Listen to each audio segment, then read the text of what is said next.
Hey guys, buat saya Y series dari Vivo di tahun lalu sudah banyak mengalami upgrade yang signifikan. Bahkan tahun lalu kita pernah bilang kalau Vivo Y35 adalah salah satu smartphone 3 jutaan all around yang paling worth it. Karena punya memori yang gede 128GB, kualitas kamera yang bagus dan durability baterai yang tangguh. Di tahun ini nampaknya Vivo mengawali dengan baik lewat hadirnya Vivo Y36.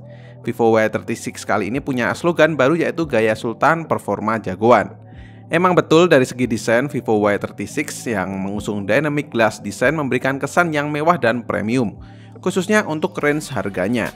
Penampilannya sih sudah mantap, tapi bagaimana dengan lainnya? Apakah Vivo Y36 kali ini masih menawarkan hal-hal menarik untuk tahun 2023 ini?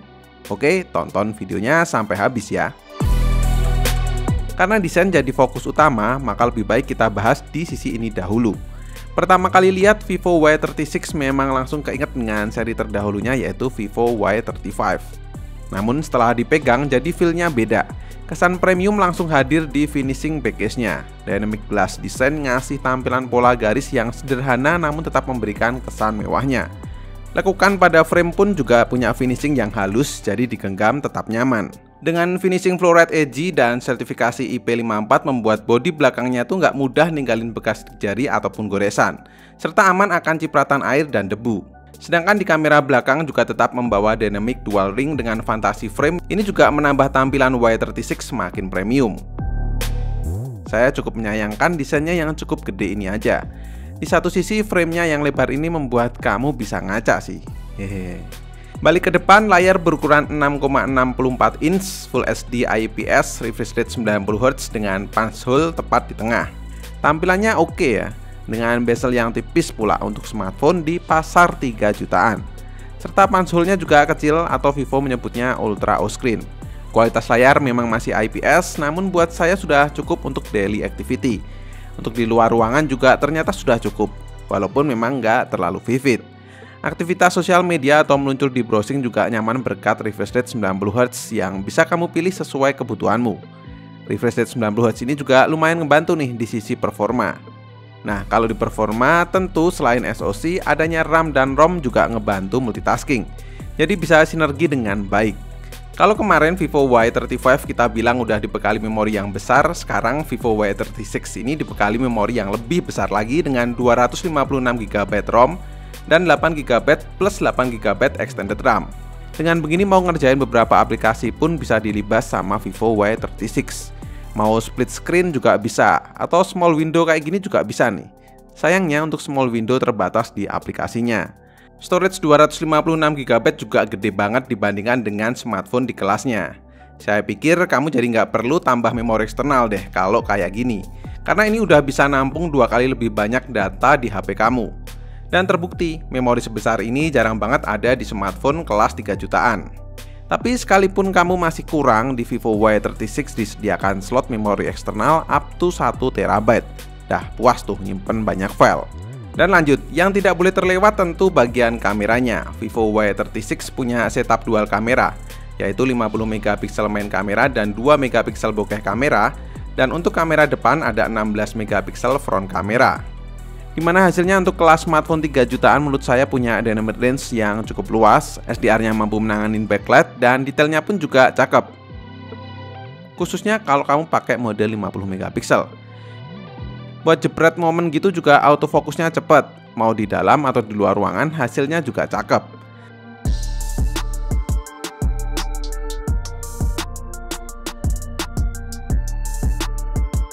Terus untuk mode portraitnya, separasi blurnya cukup rapi, warnanya nggak berubah, masih sama kayak mode auto tadi.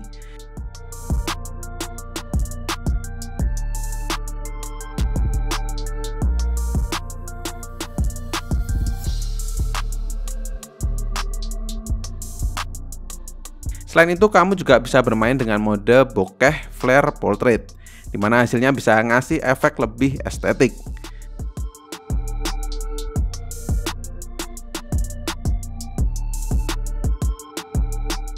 Selain itu, saya juga sempat untuk mencoba mode malamnya, dimana ini ngasih hasil yang lebih terang sedikit daripada menggunakan mode autonya. Yang menurut saya cukup pakai mode auto aja juga sudah oke. Sedangkan untuk kamera depan, karakter warnanya juga mirip dengan kamera belakangnya. Detailnya bagus, cenderung ke cool, dan mampu untuk menghandle kondisi backlight. Portraitnya pun juga cukup rapi, jadi cukup bisa diandalkan. Saya sendiri sih suka dengan hasil kamera depannya.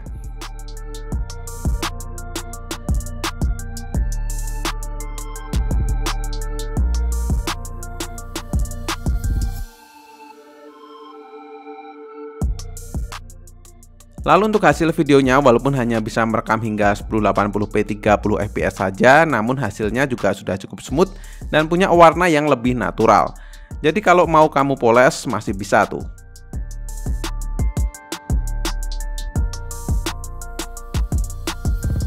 Di kamera depan juga sama, karakter warnanya cuman tidak sesmooth kamera belakangnya.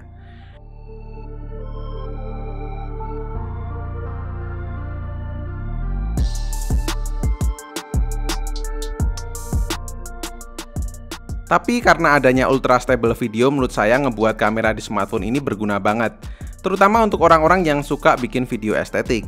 Overall sih untuk smartphone di 3 jutaan kameranya sudah bagus, namun jika ada perbaikan software tentu akan semakin bagus lagi. Dan absennya kamera ultrawide juga cukup disayangkan, karena saya sendiri masih membutuhkan kamera ultrawide.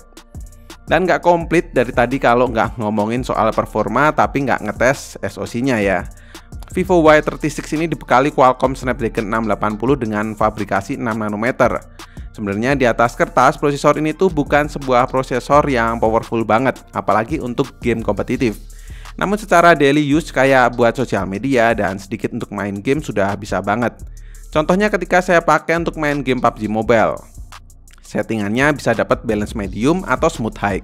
Tes di settingan smooth high, gameplaynya cenderung lancar dan minim terjadi frame drop.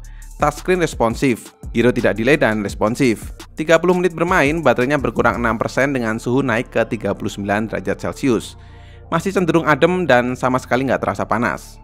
Sedangkan di game Mobile Legends, settingannya bisa FPS high, grafik juga bisa ultra. Gameplay settingan rata kanan ini ternyata masih cukup terasa playable dan untuk gameplaynya terasa lebih smooth dan lebih stabil. Namun suhu panas HP agak terasa lebih meningkat dibanding game PUBG yang tidak bisa high frame rate. Suhu panas mencapai 41 derajat Celcius yang dimana ini masih wajar dan baterai berkurang 8% selama bermain dalam 30 menit. Serta jika mau main game dengan optimal, kamu bisa mengaktifkan Ultra Game Mode supaya notifikasi tidak mengganggu dan performa HP pun jadi lebih meningkat. Terus pengetesan benchmark di Antutu versi 9 bisa mendapat skor 285 ribuan. Geekbench 6 angka single core-nya 410 dan multicore di 1442. Serta di 3D Mark Watt Live Stress Test, base score-nya di 597 dengan low score 589 serta stability-nya 98,7%. Dan itu semua ditopang dengan baterai berkapasitas 5000 mAh yang bisa dapat 20 jam lebih ketika saya tes di PC Mark Battery Life. Untuk menonton YouTube selama 1 jam sendiri berkurang 8%. Menariknya, Vivo nggak pelit nih ngasih pengecasannya. Di sini Vivo Y36 dikasih 44 watt flash charge yang bisa ngisi dari 0 sampai 30% hanya 15 menit saja, dan ini salah satu yang tercepat di kelasnya. Jadi bisa kita tarik kesimpulan, SoC Snapdragon 680 ini memang tidak bisa untuk main game yang berat. Namun bisa bermain game kelas HD kayak Mobile Legends dan PUBG Mobile asal dengan settingan yang tepat. Suhunya pun juga nggak sampai overheat, jadi masih dalam batas wajar. Desain sudah, kamera sudah, dan performa sudah kita bahas. Namun ada beberapa fitur yang menarik juga nih, seperti IP54.